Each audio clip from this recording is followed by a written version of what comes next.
खरीद के आधे अधूरे इंतजाम के साथ जब हरियाणा सरकार उतरी तो हमें आशंका थी कि इस रोस्टर से और इस प्रणाली से और इस व्यवस्था से और इस बजट से किसानों की खरीद पूरी नहीं होनी है, और जिसके नतीजे अब मंडियों में दिखाई देने लगे हैं। हर सरसों की, गेहूं की 1 किलो से 3 किलो तक कटौती की जाती है कि इसमें नमी है, इसमें कुछ अशुद्धियां हैं, और बगैर उस पे झाड़ा लगाए, सफाई किए वो बारदानों में भरे जा रहे हैं। ये सरकार को व्यापारी दोनों तरफ से चूना लगा रहे हैं।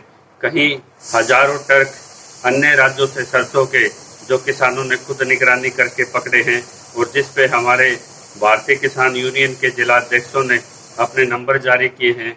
सरकारों के संज्ञान में लाई गई हैं चीजें, लेकिन चूंकि ये उपायुक्तों के और नोडल अफसरों के संज्ञान में आने के बावजूद न किसी का लाइसेंस कैंसिल हुआ, और जिन जिन जिलों में ये पकड़े गए हैं उनको वहां के विधायक किसान के साथ न खड़े होकर इन चोरी हुए ट्रकों को छुड़वाने में और इस अपराध में शामिल हो रहे हैं। तो हम बार बार इस ऐतिहासिक लूट का रहबरे आजम छोटू राम का वो कानून याद दिलाते हैं जो साहूकार कानून उन्होंने बनाया था कि किसान को ये जो ऋण देते हैं ये भारी भरकम ब्याज पे देते हैं, तो इन पे रेगुलेशन हो। जब ये रेगुलेशन से हट के गैर कानूनी रूप से ये साहूकारिता का धंधा चलाते हैं तो सरकार इस विफलता को स्वीकार करे कि वो किसानों को कोई मदद नहीं दे पा रही। तो हम मांग करते हैं सरकारों से कि जैसे उत्तर प्रदेश में, मध्य प्रदेश में और राजस्थान में जैसे, और मध्य प्रदेश का जो मॉडल है वहाँ सहकारिता के हिसाब से किसान की फसलों की खरीद होती है जिसमें लूट की कोई गुंजाइश नहीं होती। अगर यही मॉडल हरियाणा में लागू होता तो निश्चित तौर पे आपकी खरीद 7-8 दिन के अंदर पूरी हो चुकी होती और आपको ये लूट की यातनाएं सहन न करनी पड़ती। फिर भी कोई किसान यदि किसी मंडी में चला जाता है या कहीं भी आपके साथ कोई धोखा होता है या आपके कोई उन्नत विचार हैं तो स्वयं पत्रकार बन के अपने वीडियो, अपने सुझाव सीधे हमें भेजिए।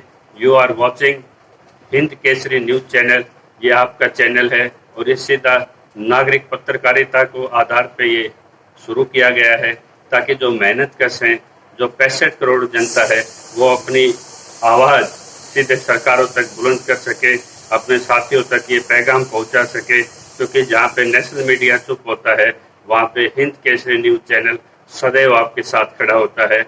हमारे डिस्प्ले पे नंबर आप देख सकते हैं, अपने कमेंट्स बॉक्स में सुझाव दें और किसान सैनिक बन के अपने सब्सक्राइब करें, शेयर करें, ज़्यादा से ज़्यादा इस साथी चैनल से जुड़े और इस अपने माध्यम से अपनी आवाज़ बुलंद करें। जय किसान।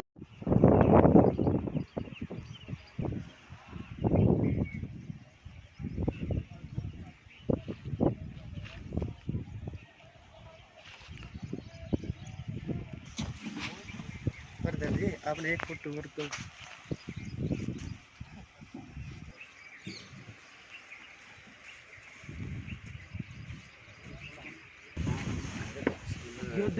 ये डेयरी उतार रखी है यहाँ पे दादरी के अंदर।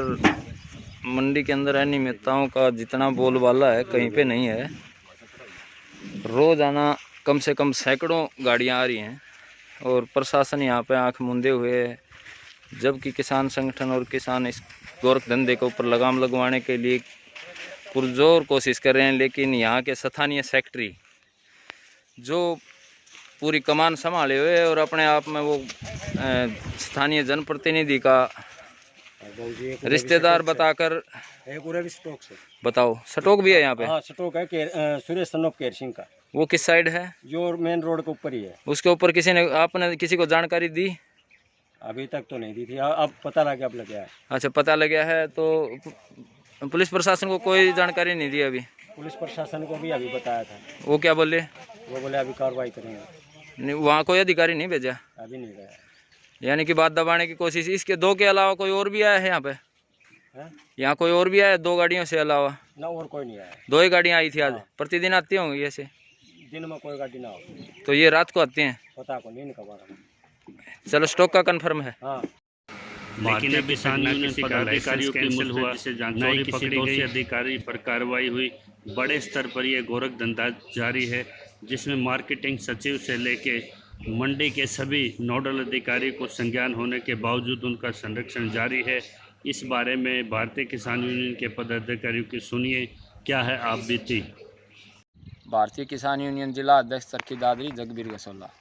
हरियाणा सरकार द्वारा पूरे प्रदेश के अंदर गेहूं और सरसों की सरकारी खरीद जारी की है 15 तारीख से, और उसके तहत सरकार ने किसानों को लाभान्वित करने के लिए जो मूल्य जारी किया है उसका दुरुपयोग हो रहा है। राजस्थान से सरसों और गेहूं लाकर यहाँ पर एक बिचौलियों के माध्यम से मार्केट कमेटी के अधिकारी उसका दुरुपयोग कर रहे हैं और अपनी जेबें भर रहे हैं। किसानों को हम जागृत कराना चाहते हैं कि ये जो 1 से 3 किलो तक की कटौती की जा रही है इसको रोका जाए। कहीं किसी कानून के अंदर अगर है तो हम उसको चैलेंज करते हैं। वो जो भी बिचौलिए हो चाहे मार्केट कमेटी के अधिकारी हों, वो सामने आके हमें वो एक्ट दिखाएं और किसानों का शोषण बंद करें। ये बिल्कुल एक काला धंधा है, काला बाजारी कर रखी है। किसानों को गुमराह करके जो ये जैसे 1 से 3 किलो तक की कटौती की जाती है झाड़ के नाम पे, हम किसानों से आग्रह करते हैं कि वो अपने झाड़ लगवाएं, शांति से फसल बेचें और गुमराह होकर ऐसे कटौती ना करवाएं। अगर किसी की कटौती की है तो उसकी हमसे मिले, प्रशासन को उसकी शिकायत करे और उससे जो जितने भी पैसे लिए गए हैं उससे हमारा वापसी रिकवरी करवाई जाए। तो आप जल्दबाजी में फसल न बेचें, इससे बेहतर है ये जिन्होंने हमारे दिमाग में एक कमज़ोरी घुसा रखी है कि ये कटौती की जाएगी, किस नियम के तहत की जाएगी, ये गुमराह करते हैं कि लंबे समय से चला आ रहा है। ये मकर जाल तोड़ने के लिए ये एक काला कानून है, इसके प्रति जागृत होना पड़ेगा किसानों को। और इसके साथ जैसे हमारे चरखी दादरी के अंदर मार्केट कमेटी सचिव से हम मिले तो वहाँ रोस्टर के अंदर भी एक बहुत बड़ा भ्रष्टाचार चला है और मार्केट कमेटी सचिव ने मीडिया के सामने बयान किया, हमारे को गुमराह किया कि रोस्टर की लिस्ट पंचकुला से बन के आती है, लेकिन वो बिल्कुल झूठी है कहानी। ये मनगढ़ंत कहानी है इनकी। इन्होंने गुमराह करके अपने मन मर्जी अपने चहेतों को लाभ पहुंचाने के लिए जो ये प्रणाली अपनाई गई है, लोगों को गुमराह करे जाए। इन्होंने करीब 7-8 दिन तक खूब घपलाबाजी करके जो राजस्थान से सरसों मंगवाई जा रही है वो इनके बिल्कुल इच्छा के अनुसार, और इनके मकर जाल के अंदर जो आदमी है जो इनकी लाइन के अंदर हैं, जहाँ इनके तार जुड़े हुए हैं, वो आदमी जिनकी दुकानें हैं और मिल चला रखा है वो वहाँ से खाली करके और सरकारी रेट पर बेचने का काम कर रहे हैं।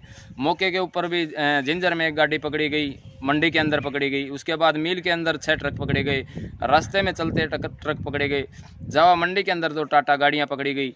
इतनी और अगर सरकार और प्रशासन कोशिश करे तो मैं तो ये अंदाज़ा लगा रहा हूँ कि करीब सैकड़ों गाड़ियाँ रोज़ाना आती हैं, जबकि ये रातों रात चल रहा है ये काला कारोबार। इसके ऊपर ध्यान नहीं दिया जा रहा, और जितना दिया जा रहा है उसके ऊपर कहीं कहीं कठोर कार्रवाई भी अमल में नहीं आई है। तो इसके अंदर साफ साफ दिखता है कि जिसकी जिम्मेदारी बनती है, जिसकी देख रेख में आज खरीद चल रही है, जो टैक्स का जिम्मेदार है आज मार्केट कमेटी सचिव, वो खुद अपनी जवाबदेही से भाग रहा है और जो मिल जाता है तो उसके ऊपर नाम मात्र की कार्रवाई करता है और बोलता है कि ठीक है इसके टैक्स काट लिया। टैक्स की जिम्मेवार कौन है, जबकि करोड़ों अरबों रुपए का टैक्स कटना है और उसके अंदर ये खुद अपना इन्वॉल्व है। उसके अंदर मार्केट कमेटी से मंडी सुपरवाइज़र जो यहाँ लंबे समय से स्थानांतरित है, उसने ये मकर जाल का ये मुख्य कर्ता धरता है। इसके साथ रोस्टर का जो है हमने पुख्ता सबूत निकलवा लिए हैं और सभी सबूतों के साथ हम इंक्वायरी चाहते हैं सरकार से, और उसकी इंक्वायरी अगर किसी प्रकार से पारदर्शिता से नहीं होती है तो उसके लिए हम राष्ट्रीय सत्र और प्रदेश सत्र की किसान पंचायतें करके जन आंदोलन करेंगे, किसानों को जागृत करेंगे। और किसानों से भी मेरी अपील है कि ये जो 1 से 3 किलो की कटौती है इसका विरोध करें, झाड़ लगवा के बेचें आराम से, उसके अंदर आपको नुकसान नहीं होगा और माल आपका फ्रेश होके जाएगा। हमारे पास तेल आएगा वो भी बिल्कुल फ्रेश आएगा, सरकार को भी चूना नहीं लगेगा, मजदूर को मजदूरी मिलेगी, हमें अपने फसल का पूरी कीमत मिलेगी। तो आप जो ये कटौती है इसका विरोध करें, मना करें। अगर ज़बरदस्ती कोई अड़ के खरीदता है और काटता है तो उसका प्रशासन की सीधे हम शिकायत कर सकते हैं। जय किसान।